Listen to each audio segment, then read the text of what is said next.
యేసుక్రీస్తు నామములో అందరికీ వందనాలు. నేను ఈ వీడియోని 4 రోజుల కిందటనే చేయాలి, కాకపోతే లాక్డౌన్ స్టార్ట్ అయిన తర్వాతనే నేను యూట్యూబ్లోకి రావటం జరిగింది. దానివల్ల ఈ రికార్డింగ్కి సంబంధించి ఎక్విప్మెంట్ అంతా గ్యాదర్ కాకపోవటం వల్ల కొంచెం ఆలస్యమైంది.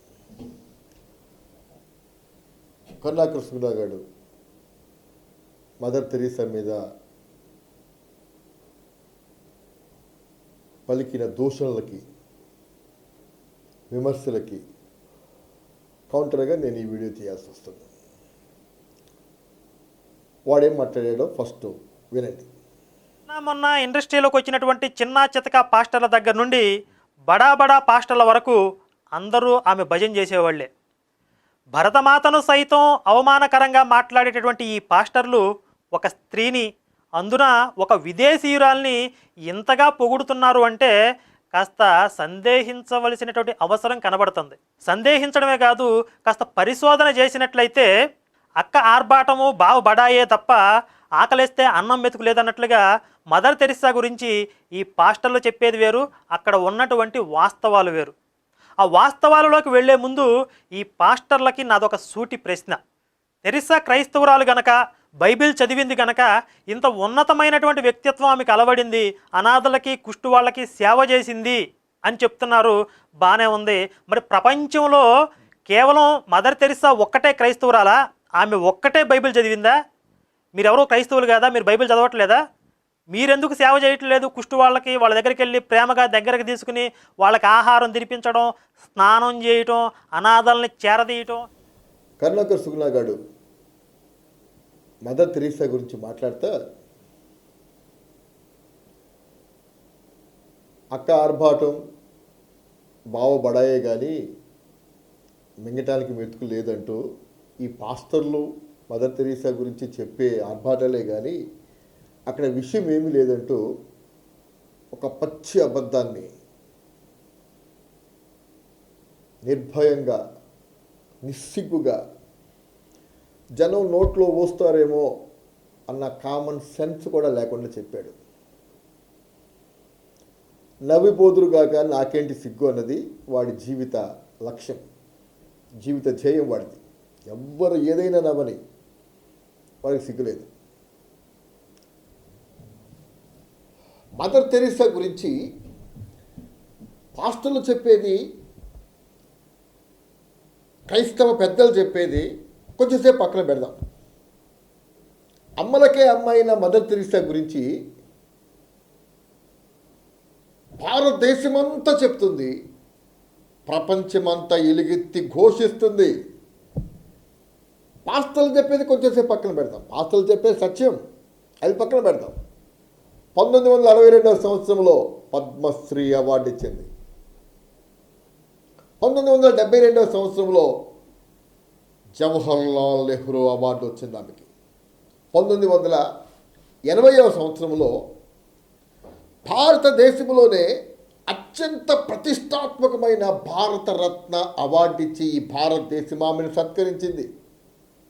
పుట్టుకతో ఆమె భారతీయురాలు కాదు, ఏదో విదేశంలో పుట్టి వచ్చి భారతదేశంలో ప్రజల యొక్క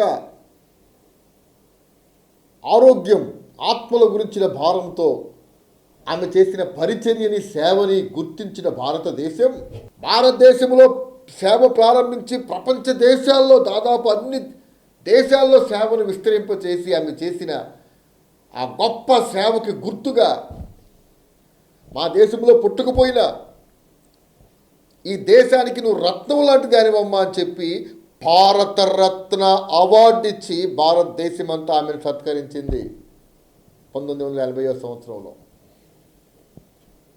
ఇంకా ఎన్నో జాతీయ, అంతర్జాతీయ అవార్డులు వచ్చాయి మదర్ తెరీసాకు. ముఖ్యమైనవి Thomas Magsaysay award, international award, ప్రతిష్టాత్మకమైన నోబెల్ శాంతి బహుమతి. ప్రపంచమే ఆమెను ఘోషిస్తుంది, ప్రపంచమే ఆమెను శ్లాఘిస్తుంది, ఆమె సేవలను కొనియాడింది. మానవత్వానికి ప్రతీక. ఆమె చేసిన అనితర సాధ్యమైన అసాధ్యమైన పేదల మధ్య, కుష్ఠరోగుల మధ్య, అనాథ బాలల మధ్య ఆమె చేసిన ప్రతిష్టాత్మకమైన సేవల్ని ఈ ప్రపంచమే గుర్తించి ఆమెను ఘోషిస్తుంటే ఈ కోన్ కిస్కా గొట్టంగాడు అక్క ఆర్భాటం బావ బడాయే కానీ విషయం ఏం లేదంట. పాస్టర్లు చెప్పేది మదర్ తెరీసా గురించి అంతా అబద్ధం అంట. ఇక మీకు విషయం చెప్పాలి. యేసు చెప్పాడు, హృదయం నిండిన దాన్ని బట్టి నోరు మాట్లాడుతుంది అని. అక్క ఆర్భాటం బావ బడాయి తప్ప మింగ మెతుకులేదు అన్న మాట ఎందుకు వచ్చిందంటే, వీడి చెల్లో అక్కో పెళ్లి చేశారండి ఈ మధ్య. హిందువుల దగ్గర దోచుకున్న విరాళాల రూపంలో దోచుకున్న డబ్బులు పెట్టి పెళ్లి చేశారంట. ఆ చెల్లో అక్క వాడి బావ వాళ్ళకి తినడానికి తినలేదు. వాళ్ళకే కాదు, వాళ్ళ అమ్మ నాన్న కూడా తినడానికి తినలేదు. వీడి తెచ్చి పోషించేదే హిందువుల నోట్లు కొట్టి. అందుకే హృదయంలో ఉన్నది ఏదో రూపంలో బయటకు వస్తుంది.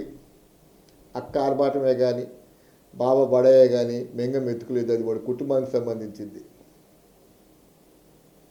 క్రైస్తవుల్ని తిట్టి, పాస్టర్లను తిట్టి వాడు విరాళాలు సంపాదించాలి, వాళ్ళ బంధువులకి వీళ్ళకి దోచిపెట్టాలి, వాళ్ళు లగ్జరీగా బతుకు. ఒకప్పుడు మెంగం ఎత్తుకులేని వాళ్ళు ఇప్పుడు లగ్జరీగా బతుకుతున్నారు. ఈ కరుణాకర్ సుగుణాగాడు పాస్టర్ల గురించి మాట్లాడుతూ అంటున్నాడు, మీరు బైబిల్ చదువుతున్నారు కదా, మీరు యేసు ప్రభువుని నమ్ముకున్నారు కదా, మదర్ తెరీసా ఒకతే బైబిల్ చదివిందా? మదర్ తెరీసా ఒకతే క్రైస్తవురాలా? మీరెందుకు సేవ చేయలేదు ఆమెలాగా? మీరెందుకు కుష్ఠరోగులకు సేవ చేయట్లేదు? మీరెందుకు ఆమె చేసినట్టుగా తల్లిలాగా కుష్ఠరోగులకి అందరికీ పరిచయం చేయటం లేదు అంటున్నాడు. చదువు సంధ్య అబ్బనోళ్ళ బుద్ధులు ఇవి, చదువు సంధ్య అబ్బనోళ్ళ ప్రశ్నలు ఇవి.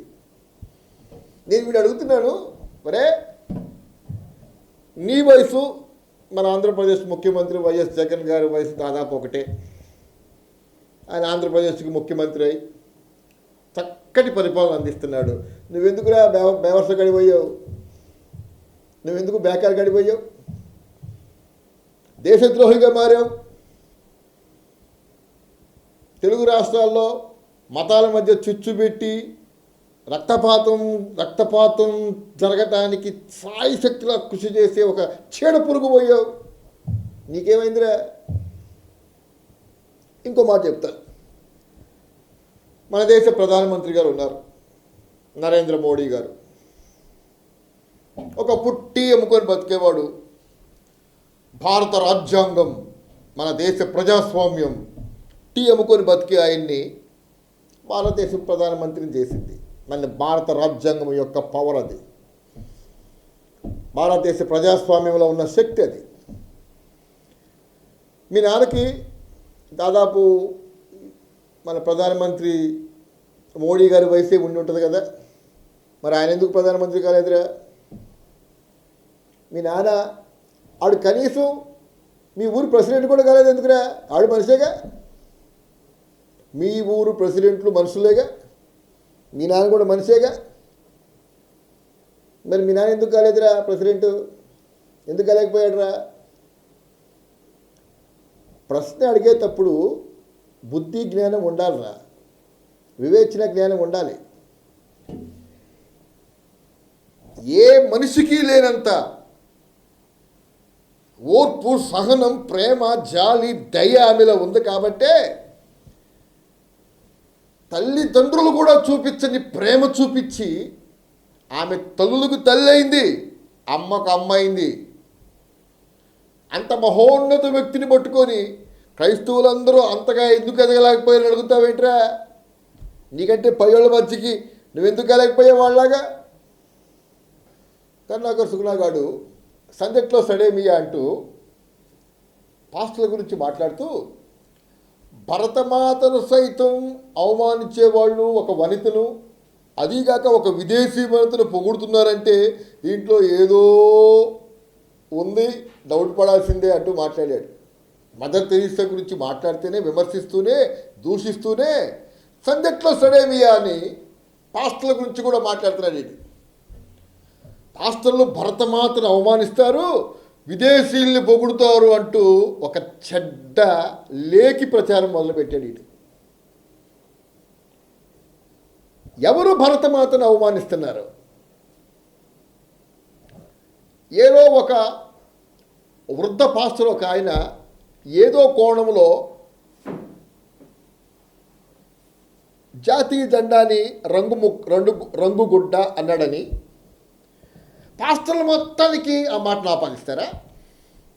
జాతీయ జెండా మేము గౌరవించము, మాకది జాతీయ జెండా మేము గుర్తించము, మాకు కాషాయ జెండానే ప్రాముఖ్యమైంది, ఎప్పటికైనా కాషాయ జెండానే కావాలి అని డైరెక్ట్గా ప్రకటించిన సంస్థ ఏజెంట్ నువ్వు. జాతీయ జెండాని రంగుగుడ్డ అని ఒక పాస్టరు పెద్ద ఆయన వేరే కోణంలో అన్నందుకు దాన్ని పట్టుకొని ఇంత రగడ చేస్తున్నారు. అసలు జాతీయ జెండానే మార్చాలి, కాషాయ జెండా ఎగరేయాలనే ఆ సంస్థకు సంబంధించిన నువ్వు దేశద్రోహివిరా, నిజమైన దేశద్రోహివి నువ్వు. రాజ్యాంగం కరెక్ట్ కాదు. మేధావి, ప్రపంచ మేధావి డాక్టర్ బిఆర్ అంబేద్కర్ గారు రాసిన, బిఆర్ అంబేద్కర్ గారి ఆధ్వర్యంలో రాయబడ్డ రాజ్యాంగం కరెక్ట్ కాదు. మనుస్మృతి కొన్ని కోట్ల మంది ప్రజల్ని దారుణంగా, పశువుల కంటే హీనంగా చూడమని రాసి చూడటానికి కారణమైన మనుస్మృతిని భారత రాజ్యాంగంలో పెట్టాలని ప్రయత్నం చేస్తున్న సంస్థకి ఏజెంటివి, దేశద్రోహివి. నువ్వు దేశద్రోహివి, నువ్వు దేశాన్ని అవమానపరిచేవాడివి. ఆగస్టు 15 స్వాతంత్ర దినోత్సవం రోజు, జనవరి 26 రిపబ్లిక్ డే రోజు ఎన్ని చర్చిల ముందు జాతీయ జెండా ఎగరేయబడుతుంది, ఎన్ని దేవాలయాల ముందు, మసీదుల ముందు ఎగరేయబడుతుంది? ఒకసారి లెక్కలు చూడండి. దేవాలయాల ముందు, మసీదుల ముందు నాకు తెలిసి దాదాపుగా జాతీయ జెండాని ఎగరేయరు. కానీ చాలా చర్చిలు, లక్షల చర్చిల ముందు ఈ 2 రోజుల్లో జాతీయ జెండాని గౌరవిస్తారు, జెండా వందనం చేస్తారు, దేశం కోసం ప్రార్థన చేస్తారు. ఈ 2 రోజుల్లోనే కాదు, ప్రతిరోజు భారతదేశ రాష్ట్రపతి, ప్రధానమంత్రి దగ్గర నుంచి ఆ ఊరు ప్రెసిడెంట్ దాకా రాజకీయ నాయకుల్ని, దేశ అధ్యక్షుల్ని, బోర్డర్లో మిలిటరీ గురించి భారంగా ప్రార్థన చేసేవాళ్ళు క్రైస్తవులు. క్రైస్తవుల భారత జాతి భక్తిని గురించి ప్రశ్నించడానికి నువ్వెవడ్రా? కోన్కిస్కా గొట్టంగాడివి. కోన్కిస్కా గొట్టంగాడు అన్న పదానికి ఒక మనిషి రూపం కావాలంటే కరుణాకర్ సుగుణాగాడు. కరుణాకర్ సుగుణాగాడు మదర్ తెరీసాని గురించి మాట్లాడుతూ, ఆమె క్యాథలిక్, మీరు ప్రొటెస్టెంట్లు, అయినా మీరు మా క్రైస్తవులని చెప్పి ఆమెను కలిపేసుకున్నారు అంటూ క్రైస్తవ్యంలో ఉన్న డినామినేషన్స్, క్రైస్తవ్యంలో ఉన్న మత శాఖల్లో గొప్ప అనైక్యత ఉంది అన్నదాన్ని ఫోకస్ చేసి మాట్లాడుతున్నాడు. అసలు తెరిసానేమో క్యాథలిక్, మీరేమో ప్రొటెస్టెంట్లు, అయినా సరే మా క్రైస్తవురాలు అని కలిపేసుకున్నారు. అయితే మరి క్యాథలిక్ సంప్రదాయంలోనే పోపు దగ్గర నుంచి ఆర్చ్ బిషప్పులు, కార్డినల్స్, బిషప్పులు, ఇట్లా రకరకాల కేటగిరీలు ఉన్నాయి. మీ ప్రొటెస్టెంట్లో పాస్టర్లు ఉన్నారు. వీళ్ళల్లో చాలామంది మీద లైంగిక ఆరోపణలు ఉన్నాయి, రేప్ కేసులు ఉన్నాయి. రోజుకో పాస్టర్ రేప్ కేసులో పట్టుబడుతున్నాడు. వాటికన్ సిటీకి వచ్చేటటువంటి ఆదాయంలో ఎక్కువ శాతం వాళ్ళ క్రైస్తవ మత పెద్దల మీద ఉన్నటువంటి అత్యాచార కేసుల్ని మాఫీ చేసుకోవడానికి, ఆ చట్టపరమైనటువంటి ఖర్చుల కోసం, లేకపోతే చట్ట వ్యతిరేకంగా వాటిని మేనేజ్ చేయడానికి వినియోగిస్తున్నారు ఎక్కువ భాగం. అందులోనూ ఆ వాటికన్ సిటీలో చిన్న పిల్లల్ని సైతం వదిలిపెట్టలేదంట. పాపం 2 సంవత్సరాలు 3 సంవత్సరాల వయసు ఉన్నటువంటి చిన్నపిల్లల మీద కూడా లైంగిక వేధింపులు చేశారు. అందులో మగ పిల్లలు కూడా ఉన్నారంట. ఎంత దౌర్భాగ్యమో చూడండి. మరి వీళ్ళందరూ క్రైస్తవులు కదా, వీళ్ళు బైబిల్ చదవట్లేదా? ఎప్పుడైనా మరి మా క్రైస్తవులు కనుకే, వాళ్ళు బైబిల్ చదివారు కనుకే ఇంత బ్రహ్మాండంగా రేపులు చేయగలుగుతున్నారు, చిన్నపిల్లలను సైతం వదిలిపెట్టకుండా లైంగిక అత్యాచారాలు చేస్తున్నారు. చూసారా మా క్రైస్తవుల పవర్? ఒక హిందూ హిందూయిజంలో రకరకాల దేవాలయాలు ఉంటాయి. ఒక దేవాలయంలో రాముడు దేవుడు, ఇంకో దేవాలయంలో భీముడు దేవుడు, ఇంకో దేవాలయంలో సోముడు దేవుడు, ఒక దేవాలయంలో అక్కమ్మ, ఇంకో దేవాలయంలో పేరమ్మ, ఇంకో దేవాలయంలో ముసలమ్మ, ఇంకో దేవాలయంలో చెల్లెమ్మ. ప్రతి దేవాలయంలో డిఫరెంట్ దేవుళ్ళు, డిఫరెంట్ దేవతలు ఉంటారు. అలా ఉండటం తప్పని నేను అంటలేదు. క్రైస్తవ్యంలో శాఖలు, డినామినేషన్స్ గురించి వీడు మాట్లాడాడు కాబట్టి చెప్తున్నాను. క్రైస్తవ్యంలో అనేక రకాలైన డినామినేషన్స్ ఉన్నమాట నిజం, అనేక రకాల మత శాఖలు ఉన్నమాట నిజం. ఏ చర్చిలోకి వెళ్ళినా, ఏ డినామినేషన్లోకి వెళ్ళినా, ఏ డినామినేషన్కి సంబంధించిన చర్చిలోకి వెళ్ళినా ఆరాధించేది యేసునే, పూజించేది యేసునే. రకరకాల దేవాలయాల్లో రకరకాల దేవుళ్ళని పూజించే ఆ మతానికి డిఫరెంట్గా ఎన్ని మత శాఖలున్నా ఆరాధించేది యేసునే అనే ఒక ప్రాముఖ్యమైన విషయాన్ని గ్రహించాలి. మత శాఖల మధ్య డిఫరెన్సెస్ ఉన్నమాట నిజం. చాలామంది క్యాథలిక్లు ప్రొటెస్టాంట్ల దగ్గరికి వెళ్ళరు, ప్రొటెస్టాంట్లు క్యాథలిక్ చర్చిలకి వెళ్ళరు, వీళ్ళందరూ పెంతెకోస్తు చర్చికి వెళ్ళరు అంటూ ఏవేవేవేవో క్రైస్తవ్యములో ఉన్న డినామినేషన్స్ గురించి మాట్లాడుతూ సునకానందం పొందుతూ ఉంటారు. యేసయ్య రక్తంలో కడగబడ్డ ఒక విశ్వాసి అదే పనిగా అన్ని డినామినేషన్స్కి, అన్ని చర్చిలకు, అన్ని క్రీస్తు దేవాలయాలకు తిరగాల్సిన అవసరం లేదు. ఉన్న స్థానిక సంఘంలో క్రీస్తు రక్తమందు కడగబడ్డ సంఘంతో కలిసి పాపాన్ని విడిచిపెట్టి, అంటే చుట్ట, వేడి, సిగరెట్, పాన్పర, ఖైనీలు విడిచిపెట్టి, తాగుడు, అక్రమ సంబంధాలు, వ్యభిచారం విడిచిపెట్టి, సినిమాలు మానేసి, కనీసం టీవీలో వచ్చే సీరియళ్ళు కూడా చూడకుండా, కనీసం సినిమా వాల్ పోస్టర్కి వెళ్ళి కూడా చూడకుండా పరిశుద్ధంగా ప్రార్థనాపరంగా జీవించాలని దేవుడి యొక్క వాక్యం, బైబిల్ గ్రంథం హెచ్చరిస్తుంది. కనీసం ఊహలో కూడా, ఆలోచనలో కూడా పాపం చేయటానికి బైబిల్ ఒప్పుకోదు. క్రీస్తు రక్తమందు కడగబట్టం ప్రాముఖ్యమైన విషయం. స్థానిక సంఘంతో కలిసి ప్రభువును ఆరాధిస్తూ సువార్త పరిచర్యలో పాల్గొంటూ దేవుడి వాక్యానుసారంగా జీవిస్తే చాలు, నిత్య జీవానికి, పరలోక రాజ్యానికి వెళ్తారు. మీరు కోరుకుంటున్నట్టు, ఈ మత ఛాందసవాదులు కోరుకుంటున్నట్టు అన్ని చర్చిలకు అందరు విశ్వాసులు వెళ్ళాల్సిన అవసరం లేదు. కేథలిక్లు, పోపులు, కార్డినల్స్, బిషప్పుల గురించి వీడు మాట్లాడుతూ రేపులు చేస్తారు, అత్యాచారాలు చేస్తారు, 5 సంవత్సరాల పిల్లలు అత్యాచారం చేస్తున్నారు, 2 సంవత్సరాల పిల్లలు అత్యాచారం చేస్తున్నారు అంటూ మాట్లాడాడు. పతివత పాయసం వండితే తెల్లారిందాక ఆరలేదంట. అటుంటాయి వీడి మాటలు. ఇది అవసరమైతే 9 మాసాలు నిండిన తల్లి గర్భంలో బిడ్డని బయటికి లాగి రేపు చేసి మళ్ళీ తల్లి గర్భంలోకి పంపించారు అని చెప్పినా చెప్తాడు వీడు. గురిగింజకే కింద నలుపు తెలియదంట.